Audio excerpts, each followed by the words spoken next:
Assalamualaikum warahmatullahi wabarakatuh. Alhamdulillah, assalatu wassalamu ala rasulillah Muhammad ibni Abdullah wa ala alihi wa sahbihi wa mawalah amma ba'du. Anda sekalian berbahagia, Alhamdulillah wa syukru ala ni'amillah, bahwasanya kita masih diberikan kesempatan oleh Allah subhanahu wa ta'ala untuk bisa menghirup oksigen. Artinya kita masih diberikan nikmat kehidupan. Semoga nikmat kehidupan ini bisa kita syukuri, terkhusus dalam rangka mencari ilmu, dan mudah-mudahan setelah kita mendapatkan ilmu bisa bermanfaat minimal untuk diri kita sendiri. Dan Anda sekalian yang berbahagia, insya Allah pada kesempatan ini Bapak akan menyampaikan materi di tema berpakaian sesuai dengan syariat Islam di subtema yang terakhir. Kalau di pertemuan pertama pada pembahasan ini sudah kita bahas terkait dengan bagaimana berpakaian sesuai dengan syariat Islam yang tercantum dalam Al-Quran surah Al-Ahzab ayat 59 dan Quran surah Nur ayat 31. Lalu kemudian di pertemuan kedua sudah kita bahas terkait dengan model serta tata cara berpakaian sesuai dengan syariat Islam. Maka di pertemuan yang ketiga ini insya Allah kita akan membahas mengenai tujuan, hikmah, serta manfaat berpakaian sesuai dengan syariat Islam. Tapi sebelum kita membahas itu, silahkan dilihat bahwa tujuan pembelajaran pada tema kali ini adalah pertama, kita dapat menganalisis ketentuan berpakaian sesuai syariat Islam menurut Quran surah Al-Ahzab 59 dan An-Nur ayat 31 serta hadis terkait. Yang kedua, menyajikan keutamaan tata cara berpakaian sesuai dengan syariat Islam menurut Al-Ahzab 59, An-Nur 31 serta hadis terkait. Yang ketiga, terbiasa berpakaian sesuai dengan syariat Islam dan menunjukkan perilaku berpakaian sesuai dengan syariat Islam. Jadi insya Allah di subtema yang ketiga ini kita akan membahas tentang tujuan serta manfaat berpakaian sesuai dengan syariat agama Islam. Tapi sebelumnya mari sama-sama kita memurojaah terlebih dahulu Al-Quran surah Al-Ahzab 59. Tentu ini Anda sekalian sudah menghafal ayat ini dengan baik. Mari sama-sama kita membaca sebelum kita lanjut kepada materi inti. A'udzu billahi minasy syaithanir rajim.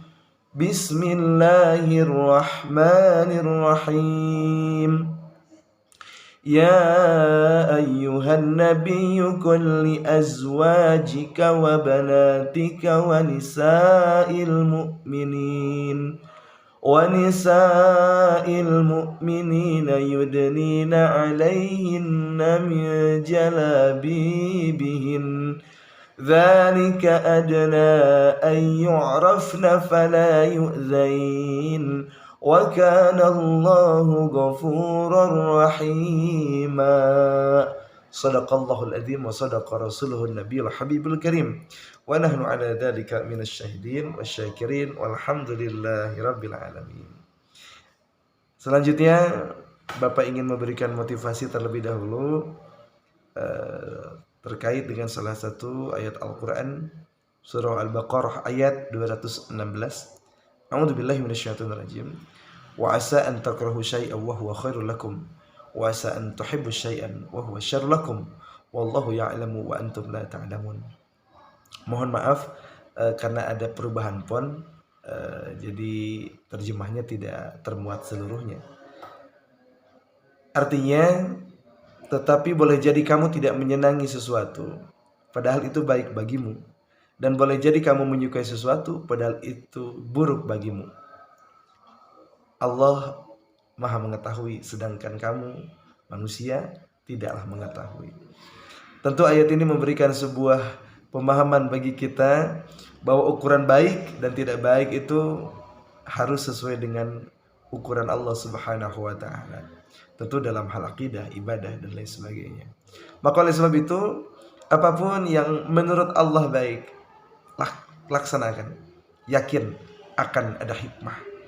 Kalau menurut kita baik tapi menurut Allah itu dilarang, tinggalkan, karena itu hanya akan memberikan keburukan bagi kita.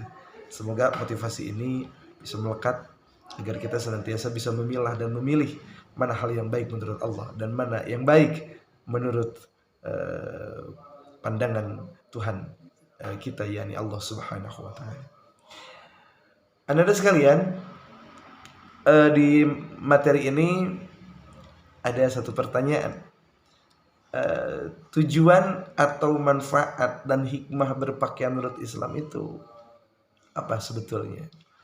Nah, tentu setiap aturan yang Allah ciptakan, setiap aturan yang Allah buat untuk manusia, itu tentu ada manfaat, hikmahnya. Tidaklah Allah kemudian menciptakan sesuatu batila, sia-sia. Pasti ada manfaat serta hikmahnya. Maka begitu pun juga syariat diaturkannya berpakaian sesuai dengan syariat Islam mengandung kebaikan demi kebaikan bagi kita sebagai seorang muslim dan muslimah. Maka oleh sebab itu, kiranya apa?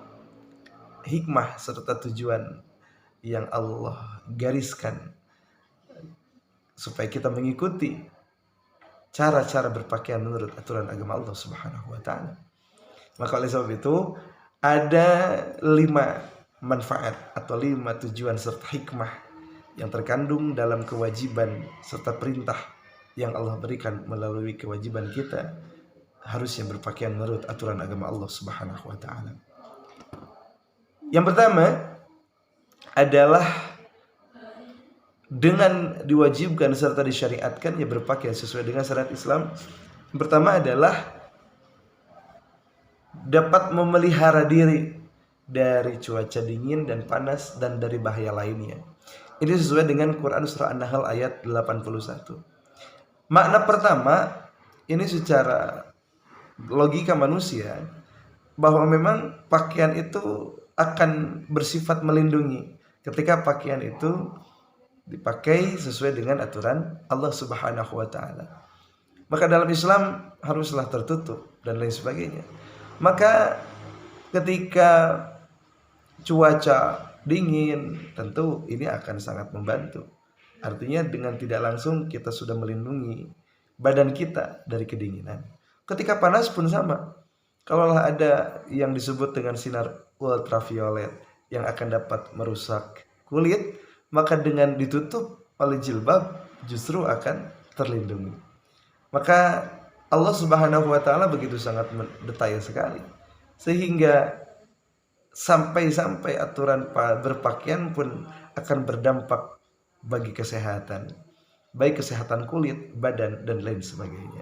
Jadi itu yang pertama, hikmah tujuan disyariatkannya berpakaian sesuai dengan syariat Islam adalah dapat memelihara diri dari cuaca dingin, panas dan cuaca atau dari bahaya-bahaya lainnya. Yang kedua, hikmah daripada disyariatkannya berpakaian sesuai dengan syariat Islam adalah kalaulah perintah Allah itu dilaksanakan, maka tentu ketika disebut ma'murat atau perintah-perintah, maka itu akan mengandung nilai pahala, artinya nilai ibadah asal diniatkan dalam rangka menunaikan ketaatan kepada Allah Subhanahu wa taala. Dan jelas bahwa berpakaian dalam Islam itu merupakan perintah daripada Allah Subhanahu wa taala. Maka ketika setiap muslim dan muslimah melaksanakan ketentuan itu, maka otomatis akan bernilai pahala. Ini sesuai dengan Al-Quran surah Al-A'raf ayat 31. Jadi yang kedua hikmahnya adalah menjadi nilai ibadah selama kita menggunakan pakaian sesuai dengan syariat Islam dan sesuai dengan aturan Allah Subhanahu wa taala dan diniatkan untuk ibadah kepada Allah Subhanahu wa taala. Yang ketiga, hikmah daripada atau manfaat daripada diwajibkannya berpakaian sesuai dengan syariat Islam adalah akan menghindarkan si pemakainya dari godaan setan. Nah, ini tentu juga sangat luar biasa. Dengan berjilbab tentu akan hadir dalam diri dan pikiran itu rasa malu. Rasa malu ketika berbuat maksiat. Masa sih ketika saya berkerudung berbuat maksiat? Masa sih ketika saya menutup aurat masih juga bermaksiat? Paling tidak ada rem. Meskipun kata sebagian orang masih banyak orang yang kemudian berjilbab tapi bermaksiat. Logikanya adalah kalau kita memakai motor, ada yang pakai jaket, ada yang tidak pakai jaket. Kalaulah Anda sekalian mengatakan, kalau yang pakai jaket, wah buat apa pakai jaket? Toh yang pakai jaket juga tetap saja masuk angin. Logikanya adalah, kalaulah seseorang yang memakai jaket tebal saja, kemungkinan masuk anginnya masih ada. Apalagi orang yang tidak menggunakan jaket, tentu masuk anginnya akan semakin besar kemungkinannya. Begitupun memakai jilbab tidak menjamin seseorang itu tidak melakukan maksiat. Tapi paling tidak dengan berpakaian atau menutupkan jilbab ke seluruh tubuh, itu akan ada rem, akan ada pengingat bahwa kita adalah seorang muslimah. Jadi itulah yang ketiga, menghindarkan diri dari godaan syaitan. Yang keempat, hikmah atau tujuan daripada disyariatkannya berpakaian sesuai dengan syariat Islam adalah sebagai identitas diri. Nah, ini jadi kita tentu tidak mau mengaku sebagai seorang muslim dan muslimah, tapi ternyata di hadapan Allah kita tidak memiliki nilai seorang muslim dan muslimah hanya karena kita tidak memiliki identitas. Apa identitasnya? Salah satu identitas sebagai seorang muslim dan muslimah adalah tentang tata cara berpakaian. Ketika berpakaian itu merupakan identitas, maka otomatis kata Imam Syibawih, wal alamatu la tukhdaf, ciri itu tidak boleh hilang. Kalau cirinya hilang, hilanglah sudah sesuatu itu. Kalaulah berpakaian itu menjadi identitas ciri sebagai seorang muslim dan muslimah, maka ketika tidak menggunakan pakaian menutupi aurat, maka hilanglah kemuslim dan muslimahan. Padahal itu sangat diwajibkan untuk kita jaga sampai akhir hayat kita. Jadi menggunakan berpakaian sesuai dengan syariat Islam adalah merupakan identitas kita sebagai seorang muslim dan muslimah. Ini sesuai dengan Quran surah Al-Ahzab ayat 59. Terakhir adalah sebagai ikhtiar mengharap ridha Allah. Sekali lagi bahwa seseorang yang berpakaian menutup aurat, berjilbab, tidak dijamin memang dia jauh dari maksiat. Tapi paling tidak sudah ada langkah-langkah konkret yang kita lakukan sebagai seorang muslim dan muslimah untuk taat kepada Allah Subhanahu wa taala. Yang kita awali daripada berpakaian sesuai dengan aturannya, aturan Allah Subhanahu wa taala. Maka semoga dengan kita membiasakan diri mau melakukan atau memakai pakaian sesuai dengan syariat Islam, minimal kita sudah satu langkah berusaha mendapatkan ridha Allah Subhanahu wa taala melalui ketaatan itu. Semoga dengan berpakaian sesuai dengan syariat Islam akan hadirlah ketaatan demi ketaatan yang telah diwajibkan oleh Allah yang lainnya. Anda sekalian, jadi 5 itulah kira-kira yang menjadi hikmah tujuan dari atau manfaat daripada berpakaian sesuai dengan syariat Islam. Maka oleh sebab itu di akhir saya ingin menyampaikan seunta hikmah bahwa semua penciptaan, ketetapan serta perintah Allah itu sudah pasti mengandung hikmah, termasuk juga tentang berpakaian. Allah aturkan berpakaian bagaimana caranya, bagaimana bagi wanita, bagaimana bagi laki-laki, bagaimana batasan aurat perempuan, bagaimana batasan aurat laki-laki. Tentu pasti mengandung hikmah. Ayo kita laksanakan. Insya Allah akan hadir kebaikan demi kebaikan. Karena kenapa?